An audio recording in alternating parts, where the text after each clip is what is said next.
Malam di desa itu selalu tenang. Jalan aspal yang banyak berlubang berkelok-kelok di ujung desa diapit pepohonan rindang yang melambai perlahan tertiup angin. Dari kejauhan, hanya terdengar suara jangkrik, sesekali bunyi ranting patah. Sejak lama warga desa sudah terbiasa dengan kesunyian. Seorang gadis muda mengalami kecelakaan motor.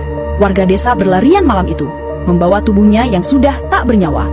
Mereka menolong dengan sepenuh hati, mengurus jenazah, mengantarnya pulang ke kampung seberang desa. 4 tahun kemudian kurang lebih, kurang lebih 4 tahun kemudian, arwah wanita itu hampir setiap malam muncul di desa itu. Wanita itu berpenampilan sederhana layaknya cewek-cewek desa, tapi cantik. Kemunculannya bukan untuk menakut-nakuti, melainkan membantu warga desa yang dalam kesusahan. Ia sering muncul saat malam tiba, membantu siapa saja yang kesusahan. Kadang membantu ibu melahirkan, kadang mengantar orang sakit, bahkan menemani orang tua yang sendirian dan sebagainya. Tetapi dengan kemunculan wanita itu, tidak ada yang menyadari siapa wanita itu. Bahkan mereka sudah tidak mengenalnya lagi. Suatu siang, pria muda dari kota tiba di desa tersebut bernama Erik. Ia menyewa sebuah rumah sederhana milik Pak Ranu, warga desa itu. Rumah itu berada di pinggiran desa, menghadap ladang dan jalan kelereng. Maksudnya jalan tanah. Jalan tanah yang sunyi, ke arah timur menuju gunung, dan ke arah barat menuju jalan raya yang rusak, banyak lubang. Erik datang untuk berlibur mencari ketenangan, jauh dari hiruk-pikuk kota. Kalau butuh apa-apa, panggil saja warga sekitar, kata Pak Ranu saat menyerahkan kunci rumah. Erik hanya tersenyum. Terima kasih, Pak. Malam pertama terasa biasa. Erik duduk di teras rumah sambil memandang langit menghitung bintang. Tiba-tiba, dari kejauhan ia melihat sosok wanita sedang membantu seorang ibu tua mengangkat ember air dari sumur. Cahaya lampu bohlam kuning di depan rumah warga di kejauhan menyinari wajah wanita tersebut samar-samar. Rambut panjang, gerakan lembut, wajah teduh. Erik memperhatikannya lama, lalu masuk ke rumah. Malam berikutnya, sosok itu muncul lagi. Kali ini di dekat warung yang sudah tutup. Ia menuntun seorang anak perempuan pulang ke rumahnya dari nonton televisi di rumah warga yang jaraknya sedikit jauh melewati ladang kosong milik warga. Cahaya remang-remang lampu jalan di depan rumah warga membuat wajah wanita terlihat sedikit jelas. Senyumannya lembut dan cantik. Erik mulai penasaran, tapi ia tak berani menghampiri. Ternyata di desa ini ada wanita cantik, tapi ia bersama seorang anak. Jangan-jangan dia sudah bersuami. Habis duit berapa tuh buat ngelamarnya? Gumam Erik pada hatinya sendiri. Hari-hari berikutnya, Erik makin sering dan penasaran melihat wanita itu yang selalu muncul di malam hari untuk membantu orang. Cuaca malam itu akan hujan. Awan hitam tebal menutup bintang. Angin kencang berhembus dari arah utara. Dan kembali ke asalnya, hujan pertama turun perlahan, lalu semakin deras. Suara rintik membasahi atap seng rumah Erik. Saat ia sedang membaca buku di kamarnya, ia mendengar suara pelan dari teras. Suara seorang wanita yang gemetar kedinginan. "Permisi," suara itu lirih, hampir tertelan oleh suara hujan di atap seng. Erik berdiri, melangkah pelan menuju pintu.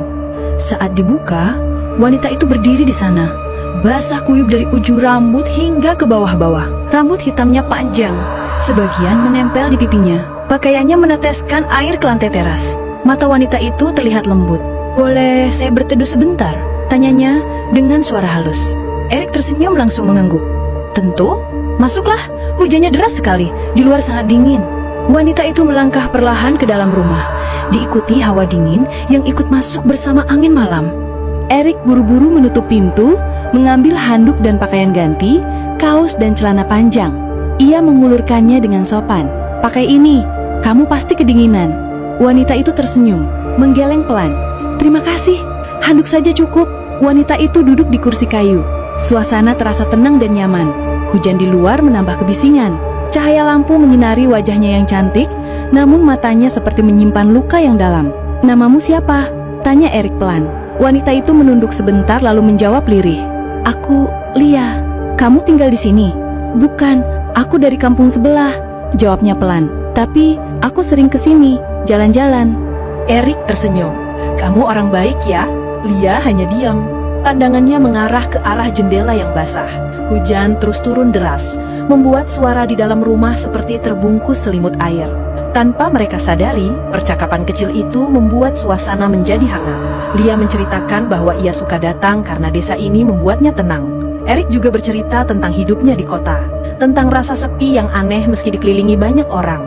Malam makin larut, Angin berhenti. Hanya suara hujan rintik yang menemani mereka. Erik merasa aneh. Ia seolah sudah lama mengenal wanita itu.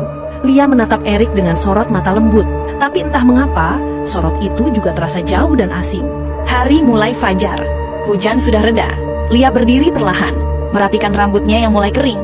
Sudah waktunya aku pulang. Ada temanku yang menjemputku di ujung desa, katanya lirih. Erik refleks berdiri. Tunggu, Lia. Kita baru saja. Lia tersenyum samar, seperti bayangan yang hendak hilang di telan pagi. Kita akan bertemu lagi. Aku akan datang menemuimu setiap malam. Lalu ia membuka pintu dan melangkah keluar ke jalan becek. Kabut tipis menyelimuti desa. Erik menatap punggungnya perlahan terlihat makin jauh, lalu menghilang di balik tikungan. Dadanya terasa hangat, tapi aneh, antara rindu dan rasa tidak mengerti. Malam itu menjadi malam pertama Erik merasakan sesuatu yang tak bisa ia jelaskan pada kita. Namun pertanyaan demi pertanyaan menggantung di pikirannya, tanpa jawaban. Namun satu hal pasti, sejak malam hujan itu, hidup Erik jauh di luar nurul dan logika. Setiap malam Lia datang ke tempat tinggal Erik, dengan langkah tenang dan senyum lembut. Kadang mereka duduk di teras sambil mendengar suara jangkrik yang sedang bernyanyi, bahkan ada yang berjoget. Kadang mengobrol di ruang tamu dengan cahaya lampu yang redup. Tak jarang Lia bercerita tentang hal-hal kecil, tentang perasaan, tentang kehidupan, dan suara burung malam yang katanya selalu membuatnya tenang. Pastinya burung hantu. Erik tidak pernah merasa kesepian lagi. Ada sesuatu pada Lia yang menenangkan hatinya. Ia tak banyak bicara, tapi setiap kalimatnya seperti menembus dinding hati Erik yang keras bagai baja. Setiap malam mereka terasa damai, meski ada rasa aneh yang selalu mengikuti kehadiran Lia. Hawa dingin yang tidak biasa, aroma tanah lumpur, dan bayangan kabut tipis di sekitar rumah Erik. Namun, keganjilan mulai datang. Warga desa mulai memperhatikan perubahan pada Erik. Kadang mereka melihatnya berjalan di malam hari, seperti berbicara dengan seseorang yang tak terlihat. Kadang ia duduk di warung sambil menatap jalan kosong dengan senyum kecil. Namun, tak ada yang berani bertanya. Sebagian warga hanya saling pandang dan berbisik pelan. Suatu malam, Laras datang ke desa itu. Tujuannya untuk menemui kepala desa, karena ada hal penting lainnya.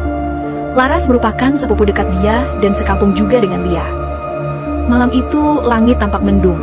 Awan hitam menggantung berat hampir jatuh. Hujan pun turun deras meringankan beban itu. Lia datang. Erik duduk di ruang tamu. Jantungnya berdetak lebih cepat. Ia tahu Lia akan datang. Dan benar saja, suara langkah pelan terdengar di teras. Lia berdiri di sana, basah kuyup, senyum tipis di wajahnya. Kenapa mandi hujan malam-malam? Gumam Erik pelan. Lia tersenyum balas. Hujan selalu membuatku ingin datang ke sini. Namun sesuatu tak terduga dan tak terlupakan terjadi. Tiba-tiba Laras yang merupakan sepupu Lia berlari langsung ke rumah Erik untuk berteduh. Ia dari rumah kepala desa bertujuan ke warung, tapi warung sudah tutup. Suara langkah kakinya tak terdengar tertutupi hujan deras dan juga sandal ia lepas karena licin. Pintu rumah hanya tertutup setengah. Laras izin pamit ke pemilik rumah untuk numpang berteduh. Saat ia mengucap permisi, Laras langsung dikagetkan oleh sosok Lia. Lia! Lia sontak berdiri kaget, diikuti juga oleh Erik kaget. Laras, balasnya lirih. Di luar, hujan mulai reda, angin dingin berhembus pelan. Laras, kaukah itu? Kamu? Pertanyaan itu langsung dipotong oleh Lia. Iya. Wajah Laras pucat bercampur takut. Tubuhnya yang dingin karena hujan menambah terasa dingin membuat tubuhnya gemetar. Ia hampir tak percaya, tapi kenyataan ada di hadapannya. Tangisannya langsung pecah. Ia memberanikan diri mendekat ke arah Lia. Mata Lia berkaca-kaca, seolah menahan tangis. Laras menangis memberanikan menyentuh tangan Lia perlahan. Tapi anehnya, Laras dapat menyentuh Lia. Erik merasa heran dan bingung. Ada apa sebenarnya? Bisiknya dalam hati. Tiba-tiba beberapa orang warga datang menghampiri, mengira ada apa. Lia menangis, air matanya jatuh tak menyentuh lantai. Laras terus menangis menatap Erik yang belum ia kenal.